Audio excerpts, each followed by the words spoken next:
You know, I got to realize when my kids, when they want to make fun of me, they play the video of Messi making fun of me, you know. When play. I'm the same, don't worry. Yeah, savage. But then sometimes I just sit and watch. And then for 20 minutes, I'm watching like us being under pressure and trying to play out from the back. And I'm like, were we stupid not to play long or try to play a different way against Barcelona? Because it was quite obvious they would put pressure on us. In the game, it's so difficult though. But we didn't realize until now that we were not doing the right thing at the right moment.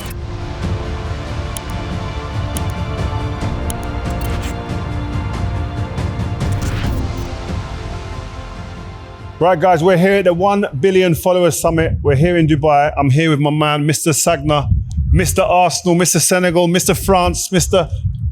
Man City. Anyway, Why are you jealous? how you doing? I'm really good. Nice to see you here in Dubai. You finally made the move. So No. I've seen you more now than in the last 10 years. yeah, you know, when you live in London, moving up is difficult. London is life, and the best clubs are in London. So we don't really move out from London. So. The best nightclubs. Also. So how you doing? How have you enjoyed your transition to Dubai? And why did you come here? Look, I came here the first time in 2009. All the guys you know now, I met them the second night in Dubai. They became brothers, more than brothers, because they really helped me settling in Like Dubai and Khalfan and Ben Sassi. Some guys you will meet also. Yeah.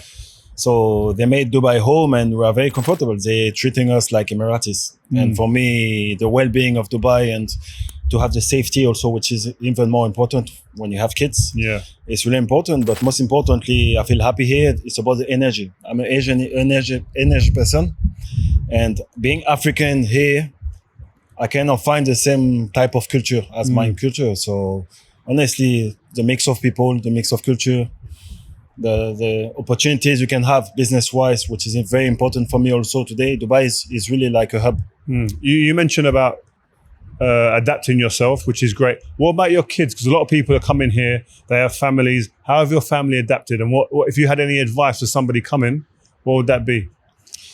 Well, the first time we came, it was after I left MLS. You know, I finished in MLS. So it was a bit difficult for me as a dad to see my kids crying and leaving their friends because I didn't know what to expect. I liked Dubai, but I wanted to make sure they felt safe. But after 1 week, they fell home. And regarding football, because both of them, they play football, I was not sure if they will have opportunities. Yeah. Let's be honest, this is not England, this is not Europe, but that was my only worry, if they could have the chance to develop themselves. But on today's date, I'm quite happy because my son's playing Al Jazeera, no? Exactly, for the first team of Al Jazeera. Wow. The other one is playing for the Academy. So they find their way, they find their entourage.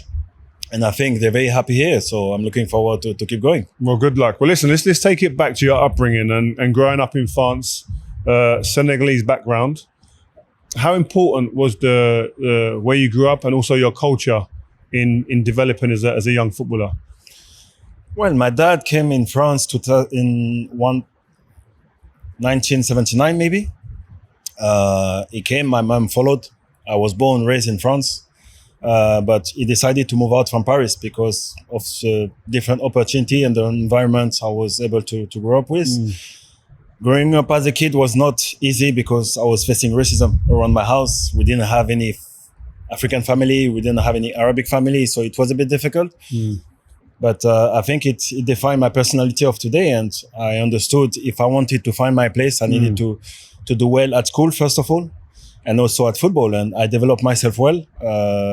Luckily, I got scouted when I was 13. And we just had the ball, Rio. We just played all day long. We didn't have any video games, no social media, nothing. So it was a nice way to grow up in a nice environment and to understand maybe I could have a chance and that could be my pathway. So I went to the academy at 15. Auxerre. Yep. You know where Djibril Cissé went. Philippe Mexes also. It's a great academy. The history they have with this academy. Like what is so special about the Auxerre Academy? We had discipline. We had the coach, which is the equivalent of Sir Alex Ferguson in France, Giroud. And everyone was scared of him. And we were scared of him, and so we had discipline. And I believe if you want to be successful, you need to be surrounded and in a nice environment. You need to have discipline and you need to be focused on what you're doing. And the fact that he knew all of us, and even so we are playing in a young team, he knew all of us and he could put pressure on all of us. So we knew where to stand and we knew what we had to do. Did that upbringing and the discipline and the authority that you had at Auxerre, did that help you with the transition to come into England? I think it helped, especially coming to a French team. Arsenal was my luck because I had How did you get to Arsenal? I was playing for the under-21 French national team. We played the European Cup in 2006 while you guys playing in Germany. The tournament was in Portugal, and you have all the scouts from every single club. So Arsenal saw me and sent the following year 7 different people to watch me. Wow. While I was playing in Auxerre. So I didn't know, obviously, and I found out toward the end of season. And my move was quite difficult because on the same year, 3 players left the club. So the clubs didn't want to release me, and I had a kind of soft fight because it was about my life and where I wanted to reach. But luckily, I rallied Arsenal, a French club, I want to say. My English was okay. It's still okay today, as you can see. Good. It's better than my French. But it was my luck to adapt and to get my own life in UK was really important. I was surrounded by good people, young players, because I was 24 at the time, and to be surrounded by young players, not in relationship or not having kids, was a bit more easier for me. Because who were the players when you went there in the team, the young players? Theo Walcott, Cesc Fabregas, Samir came the second year, and then Aaron Ramsden follow. Van Persie were there, Adebayo, talented Eboué. squad. You had a talented squad, man. We had a lot of talent. What was the reason why you guys wasn't able to win many trophies? Because the names you just said there, massive talent, and you add like Santi Cazorla, Rosicky, all these guys on top of that as well. What was the reason why you didn't become super successful? I think we could not project ourselves into lifting trophies. Yes, we were winning games, but I give you an example. We will play against you the same way we play against Brighton or any other team. And you understand the approach has to be different because you're facing international players. Some respect for other teams. Playing Chelsea was a different world because physically the demand was difficult. In a corridor, the serious and the impact mentally you were giving us was challenging. I felt something was different. The way you guys were looking at us and looking straight forward and already developed physically, we were still kids. And most of them and most of us were not developed physically also. I've never looked at it like that. I've never thought about it from your perspective like that. But when I looked, you explained you had a lot of inexperienced players, the young players. Yeah, we didn't know what it was to be successful. So, when you played games and when you're already being successful, you approach the game in a chill way. And when you have so much pressure and everyone starts talking on the press about us being young, us suffering from always losing against you guys, I think you can get affected mentally. Yeah, and mentally. Before we realized, we got affected, I believe. Did someone because I remember vividly, Patrice Evra was a big voice then, and he used to say he has a big mouth still now. Shout out to Patrice Evra, but he and he's a friend, so we can speak. But he said in the media, they're like Arsenal like babies. How does that impact like social media, other players speaking? How does this affect the mentality of a team like yours? Well, I believe we heard what he said on the press. Maybe some players got affected. I don't know exactly generally who got affected. But for the fact that we were talking about this interview before the game was a bad sign because that should not affect any players or the way we want to approach the game and the way we're trying to win against you guys. And we had some good moments, but also some bad moments. And I'm thinking about, I'll give you an example, the semi-final of Champions League 2009. The first game, I don't know if you remember, I was embarrassed because of the way we played, of the pressure we had to deal with, and I noticed it was a different world. And of course, we approached the second game in a nice way. We started the game well, but it was really a different world, and it was a bit bad as a player to take because the gap was so big. I don't know if other players felt the same, but I felt the gap was so big. And do you know what I felt in that game? You guys approached it like a Premier League game. Yes. We approached it like a Champions League game and then the next level.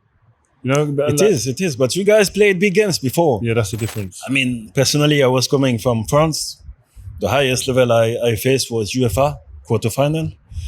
I never really got to play big games with such big importance. I just rallied the national team, so I didn't have any data to approach that game and how to prepare, because mentally also it can be quite tiring. You know, the build-up into the game is quite draining and quite demanding. So when you see the importance of it and you see the fans, 90,000 fans, I used to play with 20,000.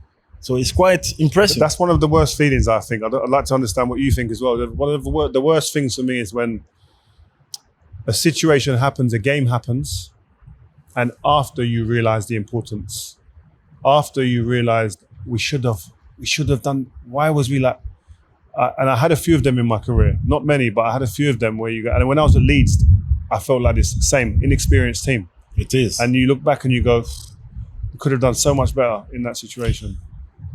You know, I got to realize when my kids, when they want to make fun of me, they play the video of Messi making fun of me, you know. When I'm the same, don't worry. Yeah, savage. But then sometimes I just sit and watch. And then for 20 minutes, I'm watching like us being under pressure and trying to play out from the back. And I'm like, were we stupid not to play long or try to play a different way against Barcelona? Because it was quite obvious they would put pressure on us. In the game, it's so difficult though. But we didn't realize until now that we were not doing the right thing at the right moment. It was okay to do it in the Premier League, but not when you play specific games. No, it's true. It's quite embarrassing, to be honest. Yeah. And then it's also helping me today, having an different approach from the game, because I'm training a girls team and I'm always trying to analyze before I try to make the team play. You know, I have my formation, but I will try to adapt a bit more to the demand of the game. We'll get onto that in a minute. Just to go back to Arsenal, when you think back to Arsenal, which player is the one that stands out in your mind immediately as the best player you played with at Arsenal? I want to say Robin Van Persie. Of course, you have TT, but I didn't have the chance to play with him. But for me, Van Persie, and I think you played with him. Yeah. Wow. His mentality and his desire to succeed, his first touch got me amazed. And, you know, I realized what it was coming from the street, because in Holland, you play a lot on the street and you develop inner quality. And we're losing it nowadays because it's open field. But I was impressed. I was impressed by his personality. He has a big personality. He was not necessarily matching the team, but he was the right one in trying to sometimes scream on the dressing room. I was not used to see players screaming and chaos in the dressing room just because of his mentality. And I was a bit shocked when he was screaming, but now I can realize we should have done this more and try to wake us up a bit more and try to stop being so nice, because we're nice guys. You know? And we had to stop being nice guys if we want to succeed sometimes. We have to be honest. We have to be ready to listen to the advices, to the feedback, and you have to take it at your own benefits. You then signed for Man City. This was at the start when there was, when they were starting to spend money, becoming more successful. What was the differences between the City dressing room and the Arsenal dressing room?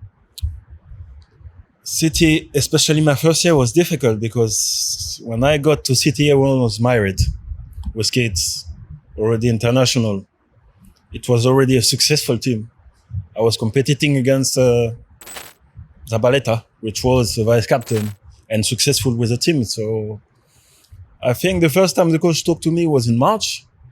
Wow. So I spent probably 7-8 months not knowing why I was playing one games and being on the bench. I was out of my comfort zone because, you know, with Arsenal, I was playing every game. But I think it may be good. I realized I needed to work really hard to get back into shape and to compete. And if I want to be successful, this is the pathway you have to follow. Stop being in a safe zone, and sometimes you need to challenge yourself. And it was a real challenge my first year. And you know, the diversity of players speaking different language, not necessarily communicating the right way and being close. For me, it was a shock because in Arsenal, I had totally opposite. Only young kids being friends, going dinner together. And in city, everyone already had their own life. Separate, yeah. So I found it difficult, and I realized it was my luck when I came to Arsenal not to have faced the same type of entry into English football. But during my second year, I think I got the chance from the beginning. I had a pre-season, which is really important. The first year, I just came back from the World Cup, so I came late. Just on that point, people do not realize. Just speak about the importance of a pre-season, please, because look at Isak, look at Gyökeres. 2 strikers missed pre-season, and you would say they're struggling a bit. To be honest, I don't think you can ever catch up because physically also you're late. The pace of the game and a training session is different from when you come. You have to bring yourself back up, but the expectation doesn't wait for it, you know? People will judge you directly and they will try to make you realize that you have to have such a big impact at the beginning. And it was a shock for me not to have been able to respond physically to the way I was in Arsenal and to have the speed I needed and required from the beginning and to find the bond. Also, when you go away with a team, pre-season tour, you can find a friend, friends, and you can develop a relationship with the players. Maybe having a drink on the bar, soft drink, of course. Soft drink always. Playing cards and playing board games, PlayStation. It can be little for some people, but it's really important to be able to live this kind of moments. Our team that you played against, the 2008, 2009 team, around these 4 or 5 years around that time, playing computer games was massive. Yeah. Like 10 or 12 of us always played together. So we had a crazy, unique bond through playing games. It's really important, and especially you can have banter. So the ice is falling directly. Players that are naturally shy, and I was shy. I was very shy. I was not going to people. And this is also something I want to talk about. When you come to a group, you don't have to expect also players to come to you. They already have their life, their environment. You need to make the effort, and you need to step forward and make your own space. That's for any young player going into a new environment, a new club. That's the advice you would give. I was always thinking these guys have to open the door for me. But I realized, especially when I got to City on the late time of my career, that if I don't go to them, if I don't speak the same language, making an effort to speak their language also is really important, to learn their language. They will be okay, but they will never be themselves and be who they are really in real life and get invited to anniversary, birthday and dinners because you're just different, not communicating well with them. So it's really important to step forward. Players that move country, learn their language, because as long as you're not going to speak the same language, you're going to struggle. So players going to England have to learn English. No, 100%. It's good advice, man. Just thinking about football to life after football. When did you start thinking about life after football? Because I think this is an important thing. I think there's far too many players that think about life after football when they retire. Sometimes it's too late. I was lucky to have my dad around me and told me to invest into property. Property is safe. Of course, I had people approaching me, trying to open lounges, restaurants, name it. But property was my best investment because this is safe and you know where it is. And then I stopped my career unexpectedly. I was in Montreal. I received a text message from one day to another. So my last season, I played 31 games, named Defender of Season. Wow. So I was looking forward to sign a new deal, but from nowhere I had to stop and I played my last game before I knew. So I was a bit shocked, upset. But then I realized, especially when I left City, I didn't play for 6 months. I left Man City in 2017 because I didn't receive the right offers and I didn't want to bend myself to something I didn't like, but I came out of the system. Wow. And being out of the system made me realize if it was not about my name and having played for such a big team, I would be out of the system and I would probably have stopped before. And I found it unfair and I tried to think, if I was 20, what will happen? So I started thinking, look, I need to protect the young generation. I need to make them aware of what football is because there is a football people see on TV and there is real football where people need to protect their own integrity. And so I decided to create a platform at the beginning. I didn't know where to start. I didn't know where to. Was this your first foray into life after football? Yeah, It was. I was in Canada. COVID came, so I was stuck in Canada. I could not travel. It was maybe for 1 year I was stuck. And one day I went to my friend's birthday, and I met someone that became my partner today. He was a data analyst, and this is when I started realizing I could use AI, and I started liking AI. Yeah, because I read up you didn't like AI. I hated AI. Why? Lack of knowledge. I'm old school, so anything regarding technology is not familiar to me. Was not familiar to me, and What changed your mind? the fact that I could exchange from him, I was curious about it, and I started telling him, "Look, I don't like AI." And also, he was curious. He wanted to know why I didn't like it. And by exchanging, I realized it could be a big addition and a big value to my life and to my business. Because with AI, you can find connection and relate to things you could never do, and you can learn so fast and bring the information so fast in a split second. Things you can't do with a human being.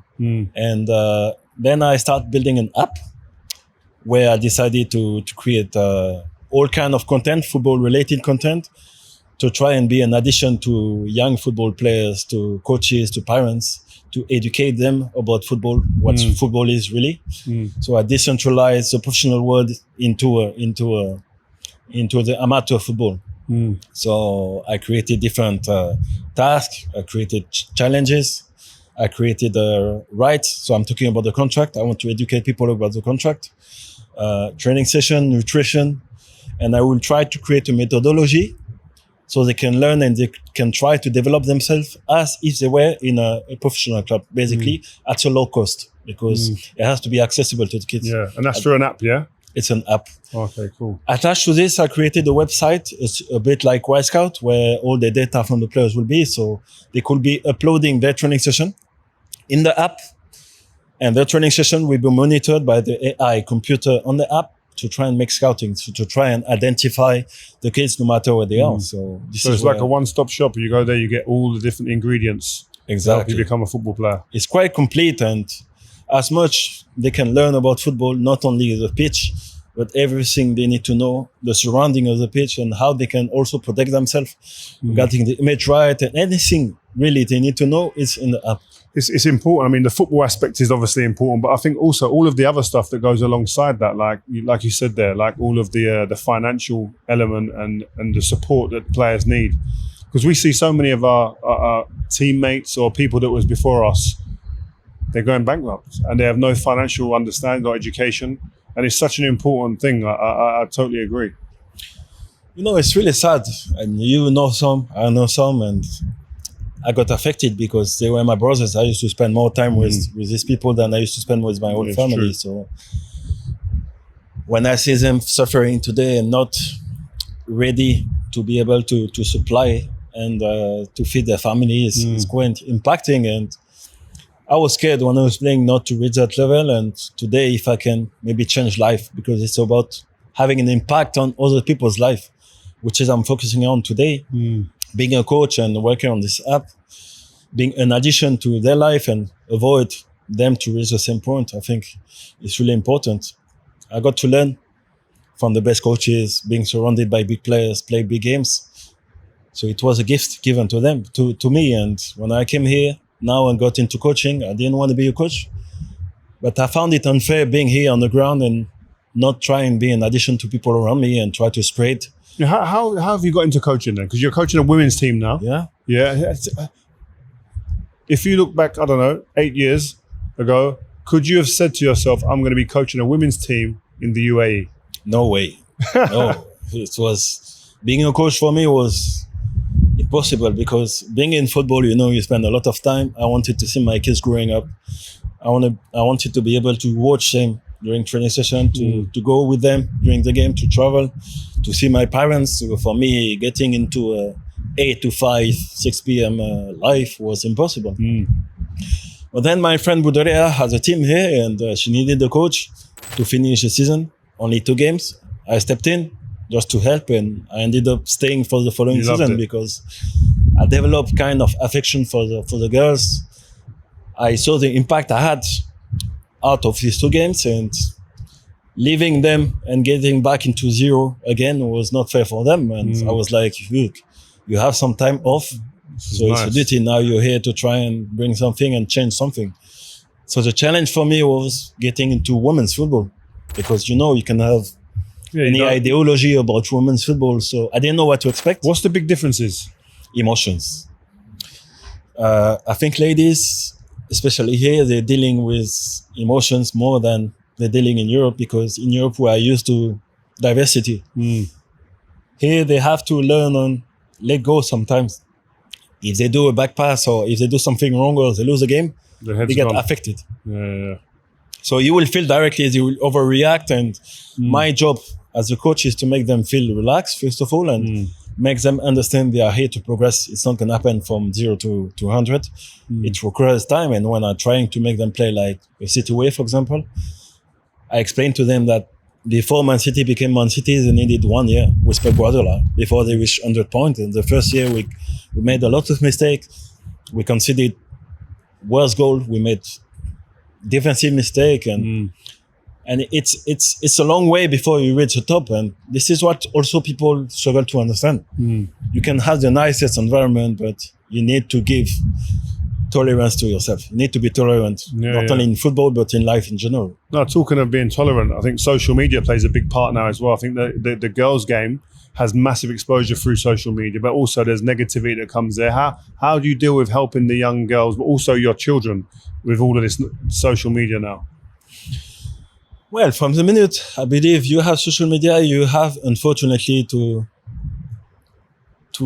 expect the negativity and the hate and the racism, name it.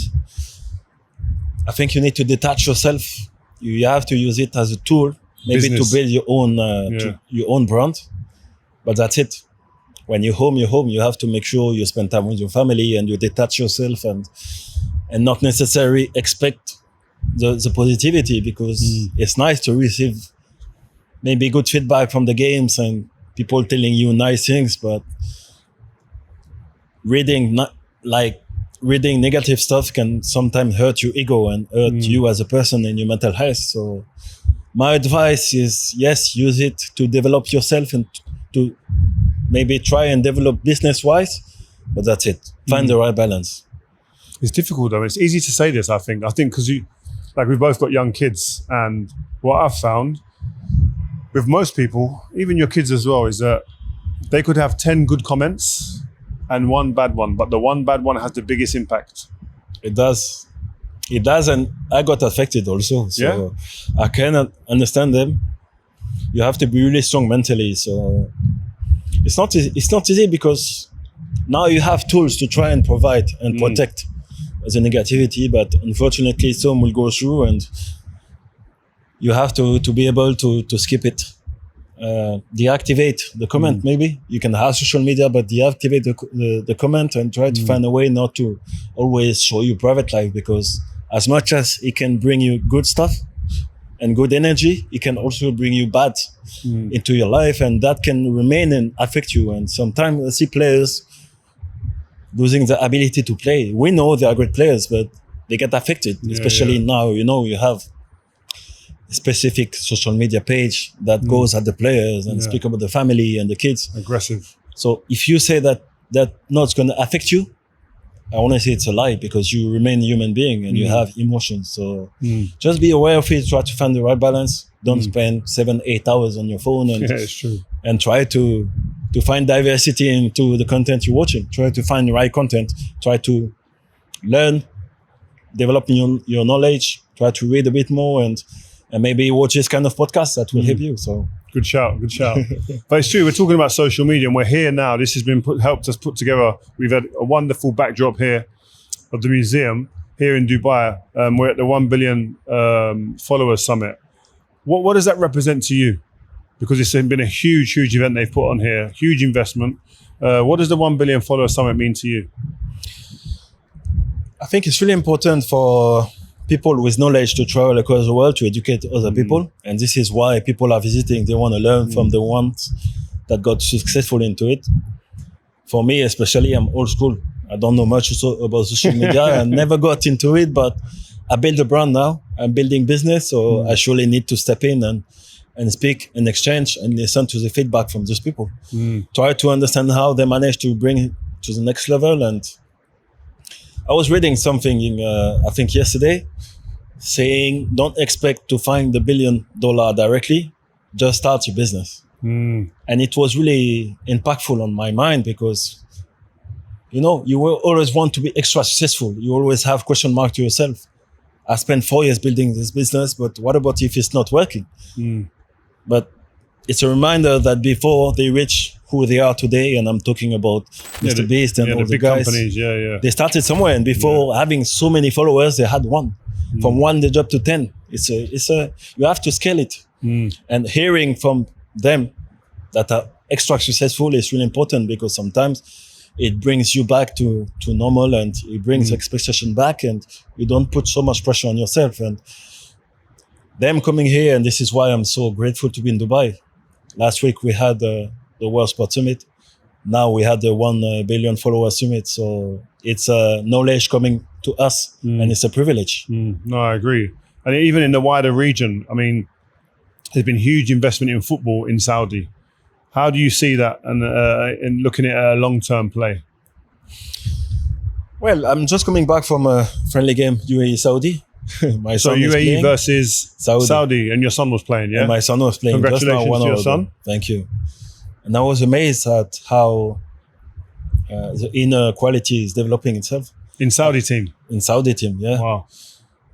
They surely have an impact. They bring in knowledge now, so European coaches are reaching Saudi. So I think it's really important for the case to be able to have the chance to develop.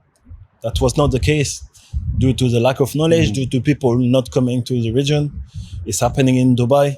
Al Jazeera is doing a fantastic job. You start seeing organization at a lower level, at a grassroots level. So I think the gap will close slowly. We still need 2-3 years before the country is organized, but it's coming. It's coming, and when you see the teams playing, when you see UAE was on the verge of qualifying for the World Cup also, they lost unfortunately against Qatar, but that will have not been possible maybe 2-3 years ago. No, not at all. And it's crazy because I was at the Spanish Super Cup in Saudi in Jeddah last week. And it's the fan engagement, the attendance, the crazy noise in the stadiums, the way they support the teams, and they're not even local teams. Yeah, they love football there. And in this region, I don't think people understand. Until you come here, you realize people love football so much here. And the Saudi Pro League, that's why the investment is there, but also they're getting people coming to watch and see the games as well. Yeah, it's in their DNA. People will think people here are not into football, especially. They are not into sport, but they're staying awake until 3 a.m. to watch football. It's crazy, isn't it? It's true. I think it says a lot. I will not stay so long and so late just to watch football. And when you have the big competition and when the big teams are coming here, they're all flying. They all get their tickets. They're all attending the game. They're all wearing a football shirt. They're all going and playing football until midnight also. So it's in their blood. The thing is, I believe it's a bit of lack of communication because people never really know when the big games are happening. They don't really understand the different competitions. I think we have, and especially this is my role now, to try and encourage the kids and the parents to discover all type of sports in general, not only football, but I can understand each sport, each competition. And it's my duty now being here to try and vehiculate that image. And this is why we are ambassadors. And this is why also I avoid going to Europe, because being here, I have a duty and I feel I have to educate people here regarding sports. So, but look, when Saudi teams are playing, when you have the big teams now you have all the Spanish team in Saudi. When the teams are coming here on training camps, the stadium are full and people are fighting to go and attend the training session and meet the players. So the love for football and sports is here. We just need to find a way to activate it. Just going to lighten the mood a little bit. I think you've got, obviously you as a right back. I've got a bunch of right backs here. Actually, first of all, if you was to name the top 3 right backs in the world right now, from number 1 to number 3, who would they be? The best right back in the world, who is it? I will say maybe Hakimi at the minute Yep. because of his ability to attack, be smart, and play at the right time, respect football.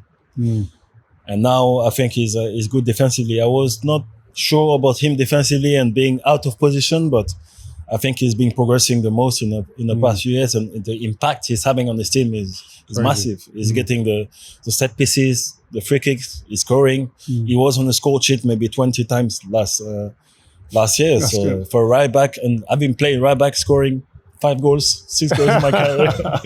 I value the quality of the player. So Hakimi, number 2. Timbers, I will say Timbers from Arsenal. Timbers, yeah. Okay. Yes, it's not the most sexy player to watch, but his efficiency to defense and he's solid. He's earning and winning all the duels, and I think he's reliable. And I think for me as a right back, you have to be able to understand your task, to defend well, and then to give the ball to the one that can use it in a better way. But I think he's very solid. And if I was in Arsenal, I would be maybe probably the best player and the first player I would put on the sheet. Wow. Okay. I like Mazraoui, the Moroccan player. Morocco from Man United, yeah. Man United, same. He doesn't have any difficulty to play on the right or left. I was watching the game yesterday. It was terrific. In African nations? Against Cameroon. Wow. And I didn't get to see much of him, but yesterday I was amazed on the technique he has. He's very comfortable Takes the with ball everywhere. And, and he's playing also on the right spot. Never too long. He never adds too much. One-on-one is a monster, and he's fast. He's No a fast Reece player. James? Which one? No Reece James from Chelsea? No. No? Ooh. He is a good player. I respect the player a lot. Of course, he's up there also. But Trent? I was not sure defensively. He is an impact player, but defensively, I think I'm not sure. I'm not sure if he's a right back. I would play him more as a right wing due to the impact he's having on the right wing and his ability to attack. But being a right back is very specific, and he got exposed. So it's not only him. I saw many people criticizing him, but he didn't receive much help from the right winger. It's not easy always to defend 2 against 1. You're trying to prioritize what matters the most, and you get exposed. So it's not only about him, because I saw on social media people going after him, but I have to defend him, and he's a top player also. Okay. Well, listen, man, I really appreciate your time. Mr. Sagna, my friend in Dubai, my guy, we're going to go and play paddle. Can you play? Are you good? He said my friend. I thought I was his brother. So you see, My brother. you still have the There's rivalry. Arsenal, Man United, there's still problems. But listen, I want to thank you very much here at the 1 Billion Followers Summit. Really appreciate your time, Mr. Bacary Sagna. My pleasure. Thank you so much. Exactly. We're getting old.